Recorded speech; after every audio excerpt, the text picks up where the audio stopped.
이거 너무 급하게 생각하지 마시고 오늘 당장 다 안 사도 돼요. 이거는 막 급등하고 그런 종목이 아니니까 돈 있을 때마다 여러분 여윳돈 있을 때마다 모아가 보세요 제발. 물론 목표가는 제가 20% 책정해놨지만 20% 한참 넘어갈 수 있는 좋은 종목이라고 저는 생각을 합니다. 농담이 아니라.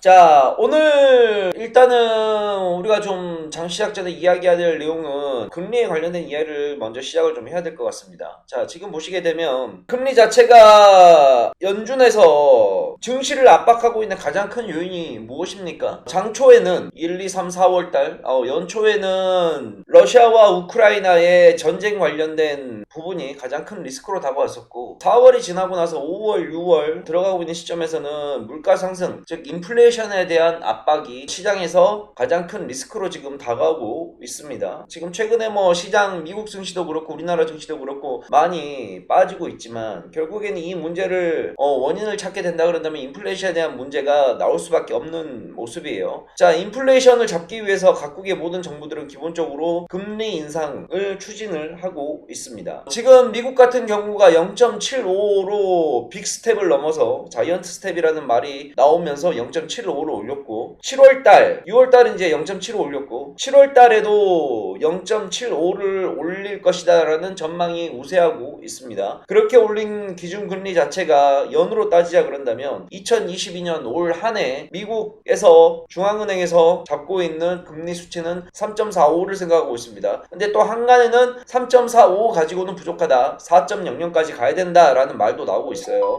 자, 금리 인상은 지금 물가 상승률이 미국 같은 경우에는 8%대가 넘어가기 시작하면서 굉장히 크게 지금 올라가고 있는 상황이고 덕분에 경제 성장률도 낮춰놨습니다. 2.4에서 1.6인가 1.7로 낮춰놨는데 다운을 시켜놨다는 얘기죠. 물가 상승률, 인플레이션은 금리를 올린다 그래서 인플레이션이 바로 잡히느냐? 절대 잡히지 않습니다. 금리를 올리는 거는 인플레이션을 지금 당장 잡기 위해서 하는 조치가 아니에요. 여러분들이 생각하는 게 금리를 인상하게 되면 당장 인플레이션이 잡히니까 금리를 자꾸 인상한다 라고 생각을 해야 되는데 그게 안 돼요. 금리 인상은 인플레이션을 바로 잡을 수 있는 즉각적인 조치가 아닙니다. 금리 인상을 지금 미국도 하고 우리나라도 하고 지속적으로 하고 있는 이유는 지금 당장의 물가 상승률을 잡기보다 이거 이후에 최고점을 찍고 나서 무너질 때 물가 상승률이 무너질 때 거기에 대한 가속도를 붙이기 위해서 하는 게 금리 인상이에요. 자, 미국이 올 한 해 4%를 올리든 3.45%를 올리든 얼마를 올리든 간에 상관없습니다. 마찬가지로 우리나라도 금리를 미국의 속도에 맞춰서 지금은 금리가 역전이 되어 있는 상태예요. 미국 금리가 우리나라 금리보다 더 비쌉니다. 이런 역전이 되어 있는 상황에서 우리나라도 따라가기 위해서 금리 인상을 계속해서 시도를 할 건데 미국이나 우리나라가 그도 이 한 해 동안 2022년 동안 금리를 얼마만큼 올리냐는 키포인트가 아니에요. 얘네들이 이렇게 금리를 올리는 것은 어찌됐건 물가를 잡기 위해서 최선의 노력을 다하고 있다. 시츄에이션이 되게 중요한 겁니다. 이해 가시겠죠? 그래서 우리가 물가 상승률이 한 해에 보통 우리가 인정할 수준이 어느 정도가 되냐 그런다면 3%권이에요. 2%에서 3%권 아닙니다. 많이 높아봐야 5%권 아니에요. 이 구간에 있을 때 이거는 정상적인 인플레이션의 구간이라고 봐요. 왜? 물가 상승은 매년마다 이루어질 수밖에 없기 때문에. 그래서 올 한 해 동안은 이 인플레이션이 자리를 잡아줄 때까지 계속해서 금리 인상을 통해서 가속도를 붙여주려고 하는 거예요. 그래서 올 한 해 얘네들이 금리를 얼마만큼 올리느냐 안 올리냐는 중요치 않은 거예요. 이런 시츄에이션만 계속해서 시장에 딱 보여주고 야, 시장 올 한 해는 좀 어렵겠지만 내년에는 괜찮을 거야. 우리가 금리를 많이 올리고 있잖아. 올 한 해만 좀 버텨봐. 이렇게 투자자들에게 계속해서 어필을 하고 있는 과정이라는 겁니다. 자, 그러면 지금도 충분히 저는 주가가 이제 어느 정도 많이 빠졌다고 생각을 하고 지금부터는 제가 항상 얘기를 하죠. 폭락의 구간에 대비를 해서 우리가 지금이라도 손절을 해야 되는 구간이냐라고 생각을 한다 그런다면 저는 아니라고 생각합니다. 지금부터는 우리가 손절을 하고 이미 현금화를 시킬 구간은 이미 끝나 있고 지금부터는 역포지션 잡아야 됩니다. 슬슬 밑에서부터 분할 매수로 들어가야 되는 시점이라고 저는 보고 있어요. 자, 그래서 우리나라 지금 코스피 지수도 보시게 되면 자, 삼성전자가 지금 6만원을 깼어요. 제가 누차 설명을 드렸었죠. 08년도 서브프라임 때 삼성전자가 빠졌을 때의 변동폭과 지금 현재 인플레이션의 위기로 빠졌을 때 변동폭이 거의 다 왔다고 그랬어요. 08년도 최악의 시기가 빠졌던 것만큼 지금 거의 다 빠졌기 때문에 지금의 상황이 08년도 서브프라임 때하고는 완전히 다른 상황이거든요. 08년도 서브프라임은 예상하지 못한다 해서 부동산 문제가 터지게 되면서 부동산 대출이 막 감당이 안 될 만큼 터지니까 연쇄적으로 다 전 세계가 무너지는 반면 지금의 경제 시장 주식시장은 당연히 코로나19 때 풀었던 자금을 회수하기 위한 당연한 조치이고 당연하게 생길 수밖에 없는 인플레이션이에요. 근데 지금은 자연스럽게 떨어지고 있는 구간이기 때문에 삼성전자가 떨어졌던 이 구간이 08년도 때만큼은 떨어지지 않을 것이다 라고 저는 보고 있는 거예요. 가격적인 메리트가 저는 충분히 와 있는 구간이라고 생각을 하게 됩니다. 그러면 이러한 생각을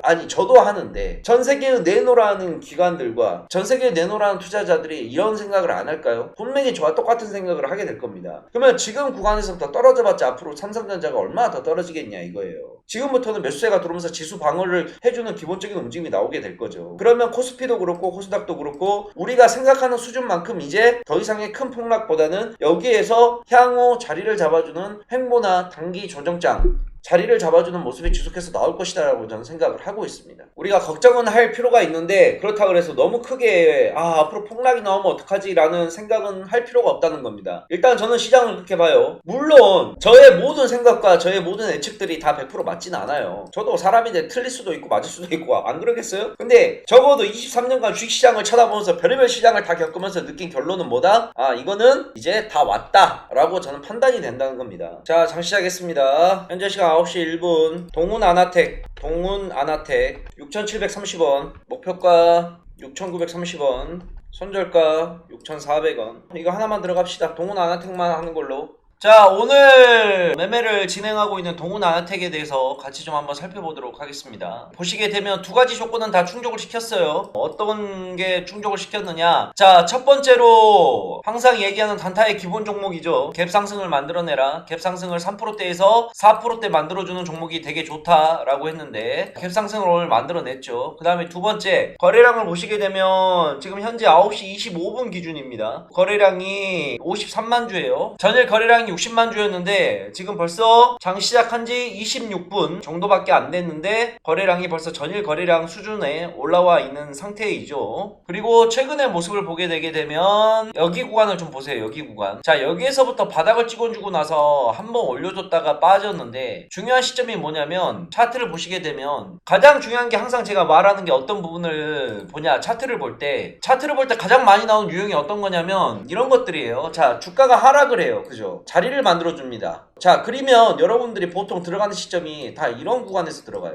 근데 이런 구간에서 들어가는 거는 의미가 없어요. 왜? 이런 구간에 들어가는 거는 여러분들이 이거를 생각을 하고 들어가는데 저점에서 지지받아주네? 올라가는 그림이 나오네? 라고 생각을 하는데 여기에서 올라가는 그림이 나오게 될지 아니면 추가적으로 하락이 나오는 그림이 될지는 아무도 몰라요. 그러면 언제 좀 더 확실하게 우리는 들어갈 수가 있느냐? 여기에서 들어가는 것이 아니라 저점을 높이는 구간이 나오면 보세요. 어떤 거냐면 하락을 하다가 자리를 만들어주고 살짝 올라가고 저점을 다시 만들어줄 때 이때 들어가야 되는 겁니다. 이때 저점 자체가 만들어주는데 이 저점이 기존의 저점보다 높아지는 구간 여기에서 들어가는 게 맞아요. 그리고 상승이 나올 때 들어가는 겁니다. 자, 여기에서 동훈아나텍이 1차 저점을 만들어주고 여기에서 2차를 만들어줬어요. 그죠? 그러면 이 시점에 들어가는 게 맞다니까요. 자, 그리고 나서 최근에 주가 상황이 안 좋으면서 동훈아나텍이 또 빠져요. 그런데 이 저점을 깨지를 않아. 그리고 나서 다시 올리는 모습이 또 나오는 겁니다. 최근 며칠 사이에. 근데 오늘 그러다가 갭으로 띄웠어. 거래량 들어왔어. 그러면 이 시점에서 한 번은 베팅을 할 수가 있는 구간이 나온다는 거죠. 위에서 한번 수급이 들어오면서 한번 오늘 치겠구나. 만약에 오늘 지수 상황이 좋았더라면, 지수 상황이 받쳐줬더라면 얘 벌써 슈팅 나왔을걸요? 근데 오늘 전부 다 고점에서 밀어버리는 하락장이 지금 나오고 있기 때문에 그래서 지금 못 올라가고 그냥 자리만 간신히 버텨주는 움직임이 나오고 있습니다. 그러면 이런 패턴이 나오게 되면 오늘 안 가더라도 상관이 없어요. 얘는 이미 추세 자체를 위로 올리려고 하는 움직임이 강하고 오늘 같은 하락장에서도 5%대를 지키려고 아둥바둥하고 있는 모습이 포착이 되기 때문에 오늘 가지 않는다 하더라도 내일이나 모레 갈 수 있는 확률이 굉장히 높아지는 겁니다. 이해 가시나요? 이러이러한 이유 때문에 오늘 동훈아나텍을 제가 들어간 거예요. 쌍바닥의 개념하고는 달라요. 쌍바닥은 이런 패턴이거든요. 쌍바닥은 저는 쌍바닥이 나온다고 그래도 안 들어가요 보통. 왜냐면 이 쌍바닥이 여러분들 이게 페이크가 요즘 차트에 페이크를 주는 게 너무 많아가지고 이런 식으로 가다가 여기에서 이런 식으로 깨져버리는 차트도 굉장히 많이 나와요. 그래서 항상 저는 기준우선을 어디로 잡냐면 이 저점보다 높은 저점이 며칠이라도 형성이 되고 위로 돌리는 움직임이 나오면 그때 들어갑니다. 이런 식으로 저점을 높이는 게 눈이 뻔히 보이면 찾아보면 이런 것들 굉장히 많아요.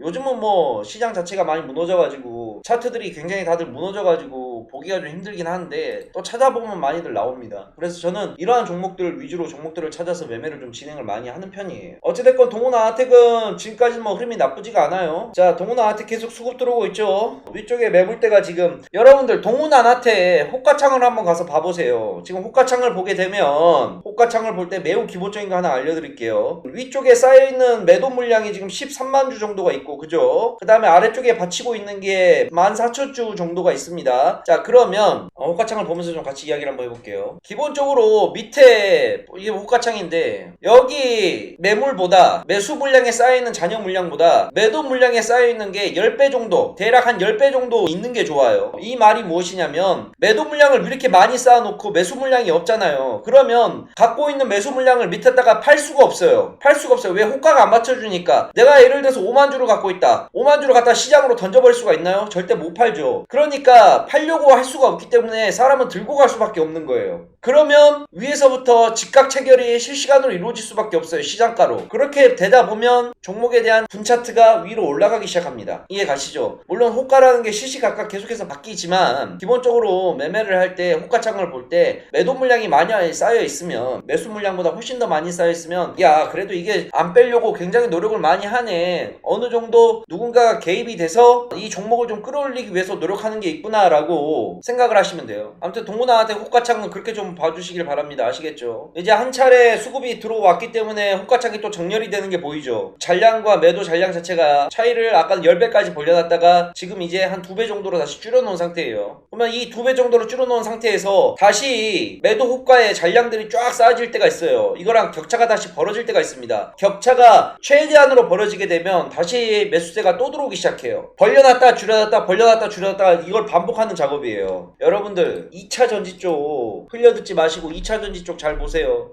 에코프로-BM, 전 이거 가격이 너무 높아서 안 들어갔는데 에코프로-BM 보세요. 여기서 시작해가지고 56만원 시작해 여기까지 빠졌었는데 이거 다 회복했어요. 30만원까지 빠졌다가 30만원에서 다시 다 회복했다고. 이 어려운 장세에서 에코프로-BM, 첨보도 마찬가지예요. 첨보 여기서부터 여기까지 빠졌다가 다시 올라왔고 지금 뭐 좀 빠져있는 구간인데 2차 전지는 생각보다 고점에서 많이 안 빠졌어. 2차 전지 쪽들은 계속해서 좀 봐야 돼요. 여러분들 2차 전지가 한 차라고 끝날 주식이 아니야. 향후 한 5년 정도 생각을 한다 그런다면 저는 삼성전자를 살 바에는 차라리 2차 전지 관련된 종목대로 좀 사겠어요. LNF도 봐봐. 이 2차 전지들이 안 빠진다니까. 2차 전지들 공부들 한번 해보세요. 2차 전지 관련된 종목들이 뭐가 있는지 형한테 나한테 떠먹여 달라고 하지 말고 종목을 찾고 종목에 대해서 공부하는 거는 본인들이 한번 해봐야지. 보통 대형주들은 실적 위주예요. 비전이라는 것 자체가 크게 반영이 되지 않습니다. 무조건 실적이에요. 그런데 2차 전지는 이 실적과 비전이 양방향으로 다 갖춰져 있기 때문에 굉장히 저는 메리트가 크다고 봅니다. 수소는 아직 아니야. 수소차, 수소경제 이야기가 많이 나오고 있는데 수소는 아직 우리나라 여러분들 도로가 지금 다니면 수소차 몇 대나 보여요. 대신 반대로 전기차는 몇 대나 보여요. 전기차가 이제는 심심치 않게 전기차가 보인다고요. 산업을 바꾸는 혁명이야. 결국은 내가 봤을 때는 한국 먹거리는 역시 2차전지 쪽이 최고야. 우리 VIP 회원분들도 2차전지 관련된 거 하나 잘 갖고 있죠. 오늘도 제가 다시 한번 강조해드렸습니다. 이거 너무 급하게 생각하지 마시고 오늘 당장 다 안 사도 돼요. 이거는 막 급등하고 그런 종목이 아니니까 돈 있을 때마다 여러분 여윳돈 있을 때마다 모아가 보세요. 제발. 물론 목표가는 제가 20%로 책정해놨지만 20%가 한참 넘어갈 수 있는 좋은 종목이라고 저는 생각을 합니다. 농담이 아니라. 자, 여기까지만 하고 갈게요. 목표가, 손절가, 매수가 잘 지키세요. 동훈아나텍 아시겠죠? 자, 들어가 보겠습니다. 안녕. 감사합니다.